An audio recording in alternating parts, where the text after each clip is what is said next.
Hi guys, I'm Jeanelle. Welcome to my channel. First things first, if you're under the age of 13, yes, even Chelsea, you need to go get your mom, dad, or whoever watches you so you can watch the video with them, okay? Do it now. Second thing, trigger warnings. We're going to be talking about death, grief, depression, and suicide. And honestly, even if you're not under 13, you should watch this video with someone else, just as a conversation starter. Thanks. See you soon.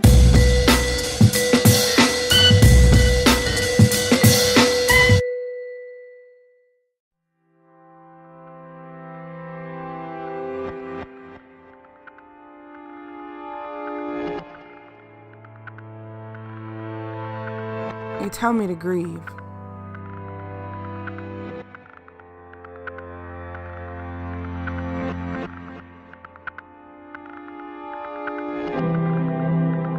Deal with it.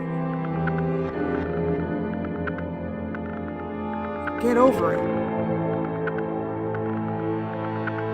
But you don't tell me how.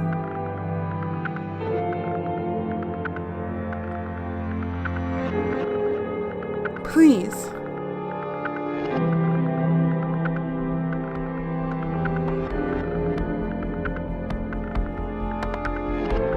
What am I supposed to do? Please. What am I supposed to do? Cry myself to sleep? Fall out on the floor? Just break down every door? I don't mean to hold it in. My intention is not to suppress a subject I cannot bring myself to address. This thing called grief, the loss of a great love.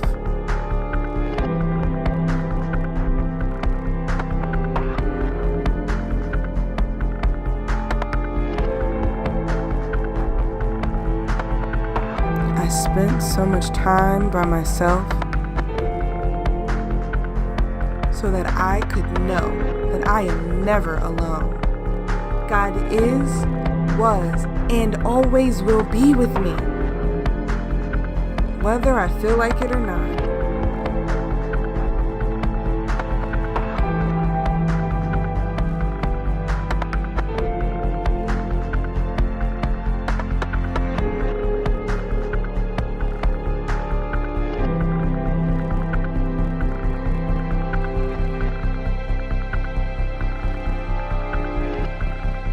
Depression isn't easy,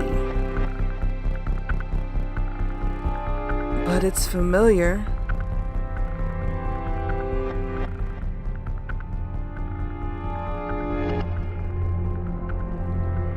I know depression better than my own strengths.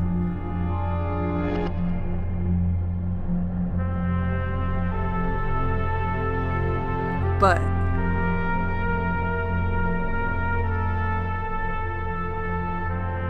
I'm getting to know them now.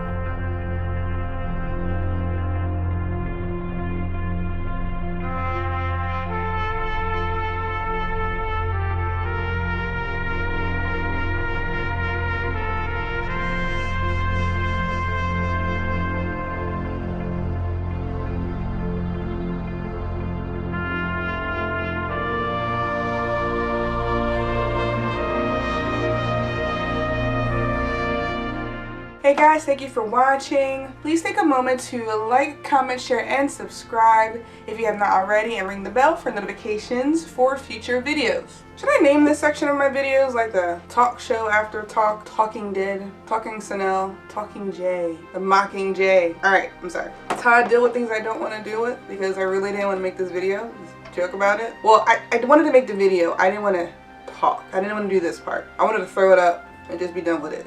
Hopefully though, this will help someone else. Okay, so all depression is not sadness. Not like in the movies. I could laugh and I could smile. Mostly I just felt numb. Depression for me, it was an overwhelming, crushing pressure on every side, as if there was a building on top of me and I could not see a way out. There was no way out, no hope, no escape. For years. Well over a decade. 2 decades? Yeah. Alright. But I could fake it like a pro.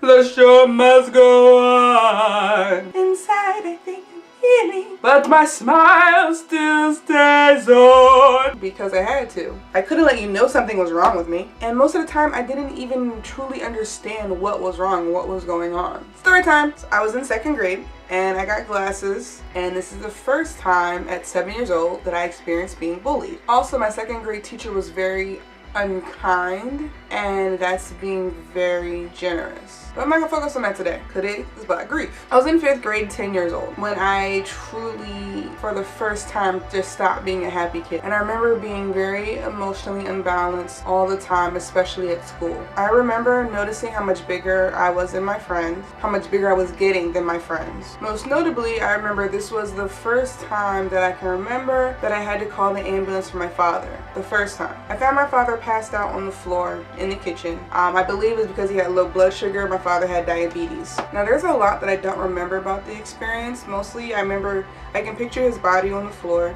Really the next vivid thing I can still remember is being in my mother and father's room on my mom's side of the bed on the phone talking to my sister, my older sister, who was an adult. I'm in this of 4, and my 2 oldest siblings were already adults at this time, lived out of state. So I got a call from my sister, and she was telling me, I remember her thanking me for saving Daddy's life. Now those are the only 2 things that I really remember vividly. Other impressions, I was congratulated for my bravery, for my coolness under pressure, for being smart and keeping it together, and for doing the right thing. What I don't remember is anyone asking if I was okay. I'm not saying it didn't happen, I just don't remember it. It's like it's not a part of my psyche. I'm sure it could have happened or did happen, and I probably just said fine. I know I didn't cry or anything like that, or really give any other outward signs that I was anything but okay. But there was a storm brewing within me that I did not know how to interpret, that I did not know how to express or address or give attention to, which of course means I didn't talk about it. So my father was very sick for a long time. He even became an amputee, and when I was 14 he passed away. You know, and I tell people, well, I don't tell people all the time, but people that I'm close to know that, you know, my father died. It was a very hard thing for me.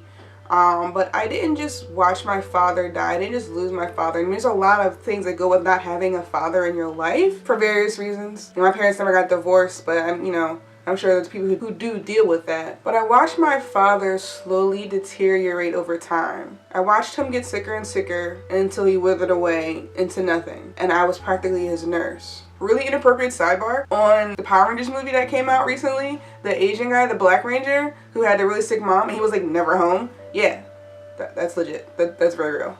Because at that age, you don't want to dealing with it is not dealing with it. That's... Who has the emotional intelligence as a teenager, as a child? You know, I don't know. So there was a lot of guilt that I've had to deal with over feeling like I wasn't a good enough daughter. And then also anger and all the other things that come with dealing with grief. And obviously pain. Yeah, it hurt. It hurt a lot. And I cried a lot, just never when I was supposed to, because I was getting bullied. It just got worse and worse as I got older because I was such an easy target. Because I was so emotionally unstable, I cried at everything and I didn't stand up for myself. So I was known, you know, I was an easy target. There was no reprieve. At home was a horror. At school was a nightmare. The only place I had any peace was at church. So I didn't cry at the funeral. And I remember my grandmother telling me how proud she was of me. You know, my mom was a mess. I remember her putting the veil over his face. You know, I got time for this. You know, I've talked about my dad a lot, and I usually don't cry. So I don't really even know what's going on. But that kind of goes to my point, is that I didn't always cry when I thought I was supposed to. I didn't cry at the funeral. I would tell my friends, I was like, hey, my dad died. Super awkward. It sucks. But like, outwardly be fine. Which I guess is a sign in itself that everything's not fine. I don't know if I was just too emotionally wrung out. And then when it would come to a head, it would just all overflow. And then I'd pack it back up and suppress it. And go through life not caring about anything. I remember thinking, what was wrong with me? A lot. You know, because in the movies, at the funeral, they're just a hot mess, you're crying, the little girl's crying. Well, Karina, she didn't really cry, she just was quiet. But I couldn't stop talking because I love this time of my voice, I don't know.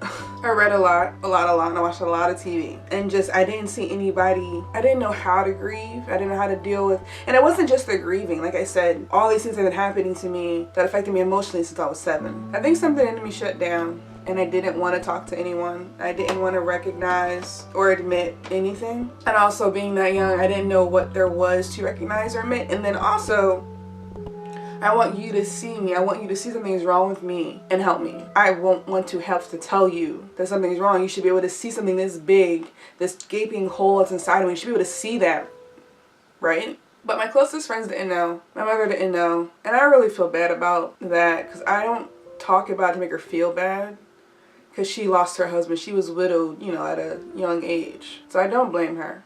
I love you, Mommy. She's so supportive and she's awesome. Anyway, like I was saying, I closed a part of myself off. And I just came up with this analogy recently. It's like being a functional alcoholic. Because the only thing worse than being mentally ill is someone knowing that you're mentally ill. And there's a lot of shame, as if it was my fault. Like, why couldn't I be better? Why couldn't I get better? But having to truly acknowledge it and seek help, that was beyond terrifying. But God knew. I look back and I realize that He's been with me in so many ways. No, go back. We ain't got time for that. No. Yeah, it's bad. I really do deal with it, like with really bad comedy and awkward laughter sometimes, but sometimes I really just feel fine. And even just going through this, going back to what I wrote about the second grade teacher, like that really hit me today. Like that really hurt me, and that really did something to me that I never think about. We all have these dark passages that we never think about. To me, depression was hopelessness. It was paralyzing. It was more than fear. It was more than just sadness. Like being sad because somebody died and then getting over it and moving on with your life is not the same as depression. Depression is conflicting, and also was tunnel vision because there's so many things that I don't remember because I was so emotionally wrapped up in my own head that went on with, you know, other people in my family or even with friends, how I treated people. Well, then also I feel like being young, you're unaware sometimes of how what you do affects others anyway. I never stopped believing in God even when I didn't love myself. I never stopped going to church because that was the only place I had any peace. The only place I let myself feel love. Another thing with the tunnel vision, like when you shut down and you shut yourself off and you feel alone and unloved, a lot of times because you can't recognize what's actually there. You're looking for it in ways that make sense. Like for me, I spent so much time with TV and books. I look for things that I saw on TV or in a book. And if you didn't do that very thing, then you don't love me, if that makes any sense. But we all have different love languages. So eventually as I got older, I decided to go after God completely, wholly, and totally. You know, let Him take the wheel. Let Him be the driver and not just the passenger, my favorite passenger on this thing I call life. And I won't lie and say that the change was easy or that it was overnight or that it wasn't a struggle or that I'm not a backseat driver getting into trouble. But yeah, that's my story. Well, that's a part of my story, a very large part. What I want you to take away from this is if you feel anything similar to me, even if your story is not just like mine, you're not alone. If you believe in God, hold on to Him and get closer to Him. Also, we're not meant to go through life alone. We were created as emotional beings for a reason. Really random funny stories, probably super inappropriate, but my grandfather, my father's father, used to love that quote. He was very flirtatious. My grandmother had died when I was maybe 5, and he lived with us until he passed when I was like 8 or 9, around there somewhere. Anyway, his favorite verse was, "Man shall not live alone." No, yeah, when God told Adam it's not good that man should be alone, he would say it to nurses like it was a thing. He was a mess. I love him now. Great. What was I talking about? Oh. So a lot of problems stem with dealing with these things on our own. For me, I know it exacerbated the problems, and I wish, honestly, that I had been talking to someone professionally or otherwise since I was 7. And now I'm 32, about to be 33 in a few months. So yeah, stuff doesn't just go away. You don't just get over it. You have to deal with it. So seek professional help. If you're afraid that someone you know is going to hurt someone or hurt themselves, just call 911 immediately. I'm also leaving links down below in the description box for the National Suicide Hotline, its National Suicide Prevention Hotline, and the Treatment Referral Helpline, so that you can get general information about mental health and locate treatment services in your area. Now, obviously, these are all American numbers. If you're international, look it up, please. Google it. It's your best friend. If you're here, you can Google that. Let's change the narrative on mental health and talking to someone. You know, we're so quick to go to the doctor, to the ER if you break your foot or if you cut yourself. Emotional hurts are real, and this is just as important as the rest of your body, if not more so. So when I say seek professional help, I'm not saying you shouldn't talk to family, but sometimes it's nice to go to someone who you know can't belittle you or just tell you to get over it. It's been X amount of years already. Also, if someone comes to you with something, don't be so quick to shut them down. Please have an open mind and an open heart. So corny, I'm sorry. I can't help it. When something happens to your kids or something happens to your kids' friends, get them to talk to someone, especially if they seem fine. Do it. You know, I didn't always see a reason to live, but I was never truly suicidal. I thought about it a lot, but I never put it into action. So something interesting, I actually wrote most of this I wrote when I was a teenager. And I hadn't planned on getting this soon in the series, but I was going over my old journal, diary. Those are the things I was drawing.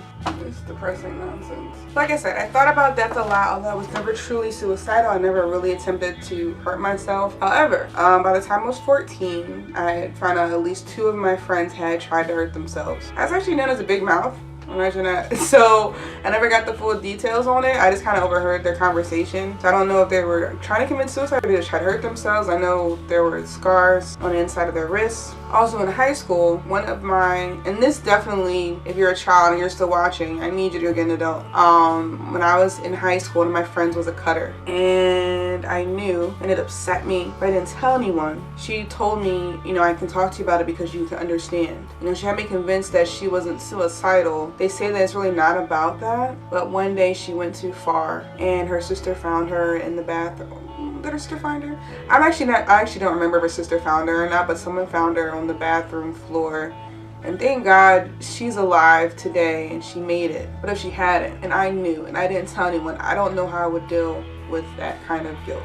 Even that I let it get that far. I mean, but in my mind, I didn't want her mad at me. She seemed fine. She would just show me I don't remember the sequence of events, actually, of how we talked about it. High school was so long ago, and I probably repressed them because I haven't thought about it in so long. You know, I felt funny about it, but I didn't want her mad at me, so I did what she wanted me to do, and I kept it a secret. And also, I really didn't know what to do. At 16 and 17 years old, I wasn't equipped to deal with that, but our kids are dealing with that every day. Mental health matters, you know, and there is no shame in emotion or dealing with it or showing it. I don't care if you're 7, 17, 37, or 70. Talk about it. Cry about it if you have to. It's good for the soul. I don't really know how to end this, but if you need help, get help. If you're not talking to your kids about these things, talk to them about it. You might be saving someone's life.